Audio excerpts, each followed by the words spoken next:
Do it! Just do it! Would you be willing to trace all of this? Hey guys, welcome back to Pop Culture with Pat. So today we're going to be talking about a certain Shia Labeouf movie. If you guys didn't get that reference from the beginning, yes, we're going to be revisiting Disturbia today.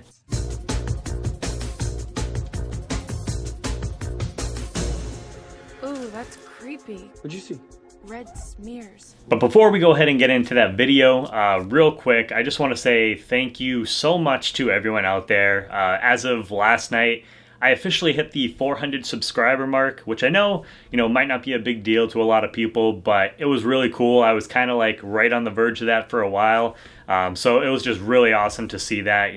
I put a lot of hard work into this channel, and, just having those 400 people that, you guys want to sit here and watch my face, do these reviews and things like that, it truly really means a lot. And if you aren't subscribed to the channel and this is your first time checking it out, please subscribe right over there in the corner, and then make sure to hit that bell button next to it. That way you do get notifications for all my new videos. And again, thank you guys so much for, keep on coming back to check out my reviews, my interviews and stuff like that. It means the world to me, so thank you again. So why check out Disturbia? So I've been, as you guys know, with the pandemic going on, don't really have a whole lot of choices for new movies that are kind of coming out. It's really been kind of limited. So, this spring, this summer, I've used this time to kind of revisit a lot of films that, either I haven't seen at all, or it's just been like a while since I've done so. And actually, I just got a home backyard theater thing kind of like set up that I am planning on doing like a video, gonna be like showing you guys like my setup and everything. It's really cool. I'm proud of how it came out, and it wasn't super expensive. But yeah, I've been having a couple movie nights, and one of the recent movies that we decided to watch was Disturbia. I don't think I had seen this movie since it came out in theaters. It's from 2007, so it's definitely been a little while. So I wanted to check it out, to see if it holds up. But yeah, so the film is directed by DJ Caruso. It stars, as you know, Shia Labeouf, Sarah Romer, and Aaron Yo. Hopefully I got their last names right. If I didn't, I apologize. And basically, so Disturbia, the plot of this film, and warning, there is going to be slight spoilers. Again, this movie came out in 2007. If you haven't seen it, definitely check it out and then come back and watch the rest of this video. But for those, for anyone just in case, there is going to be slight spoilers, so heads up on that. Basically, so this film opens up, you see, I just want to say Shia LaBeouf. His character, his name is Kale, which is interesting. He is with his dad. They're doing all these different things. They're going fishing and stuff like that.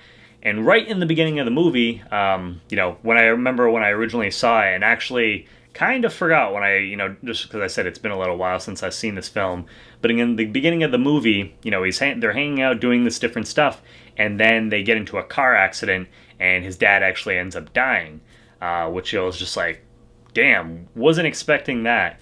So, as you can imagine, he ends up going back to school, and he's, not really handling things so well. He's having a hard time, trying to focus, which, is totally understandable.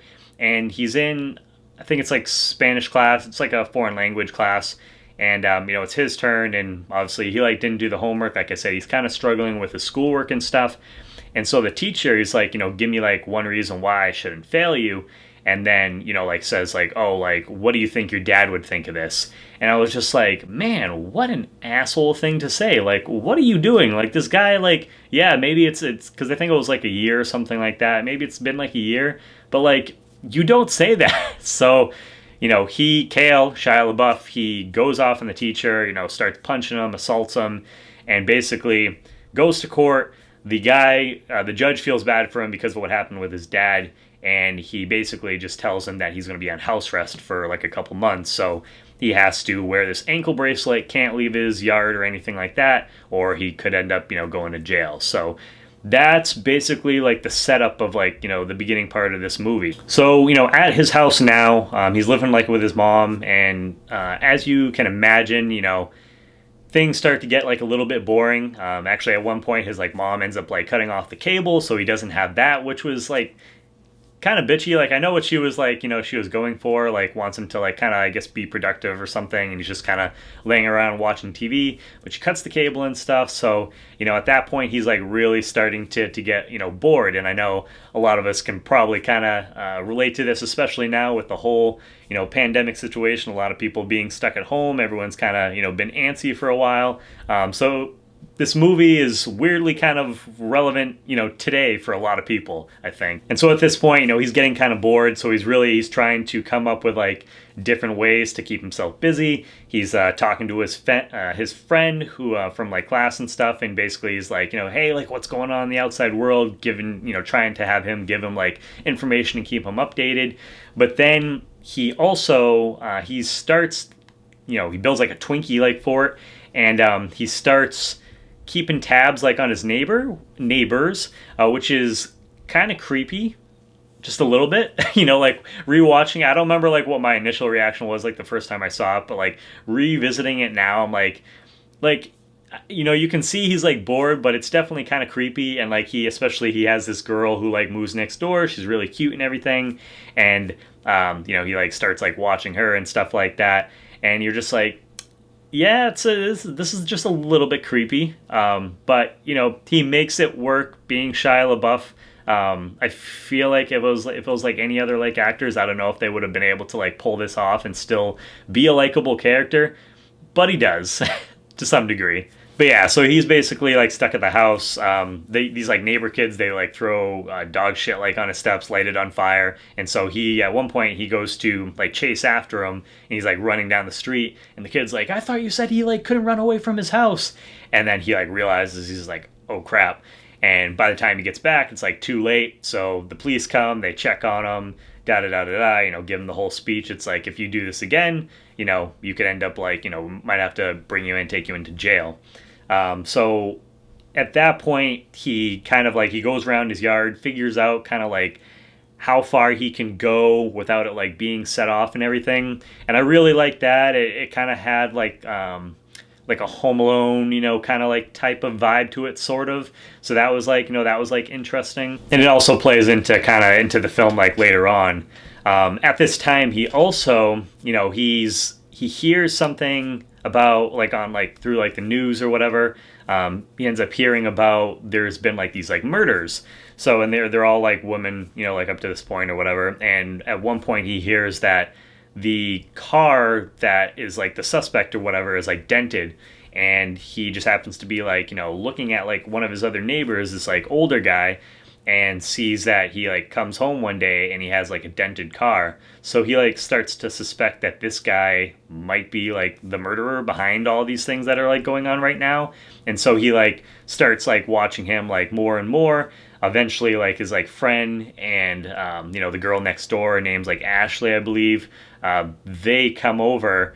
And at one point, they end up like setting like a stakeout like up and everything to see if this guy like actually is like the murderer. But the neighbor is like, he's very smart. He knows kind of what's going on. He's paying attention. And at one point, they send the girl next door. They send her to go kind of keep an eye on him while he's out at the store, because they're gonna check to see if like something's like in his car or whatever. And he ends up like finding out that she's spying on him. And, she's like in the parking garage, whatever. He comes over to her, gets into the car. And I was just like, watching the film again, I was just like, first of all, I would have not let him get that close to the car. Like, I would have been like, yep, bye.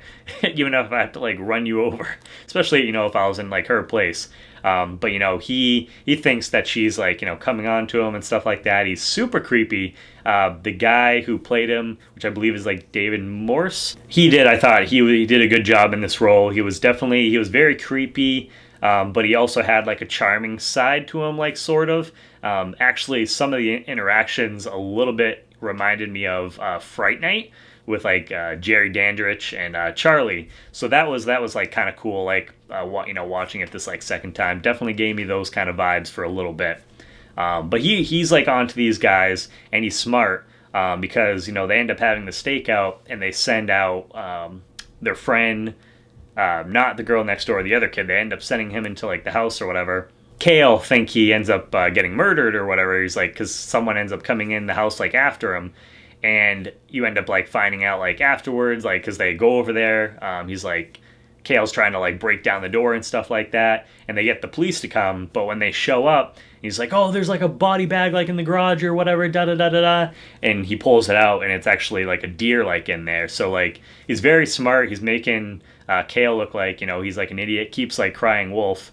And so then when stuff actually does happen, you know, no one wants to believe him. Finally, you know, at the end of the movie, you know, you finally get like the showdown. Like Kale's mother ends up going over there to like apologize for her son, which like you could like kind of like see it because like nothing has like they haven't seen, or like the mother hasn't seen anything like actually happen. She's not like the friends that know that, you know, there's like actually been some kind of proof that this guy is like doing this.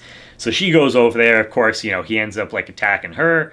And then he comes over and goes after like Kale and his friends and stuff like that. And that's pretty much like the third act of the movie. You know, eventually he ends up like killing him, Kale, and that kind of like wraps things up. But yeah, this movie, like I said, I hadn't seen it since it had first hit theaters, so I was really curious to see how it held up. You know, it was a PG-13 horror film. A lot of times those things can really suck.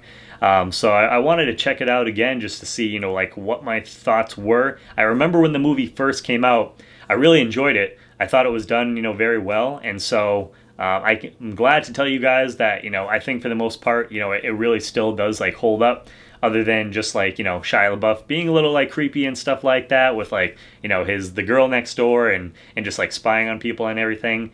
But other than that, like I think it holds up. Like everyone's like for the most part pretty likable characters, good performances, you know, like all around.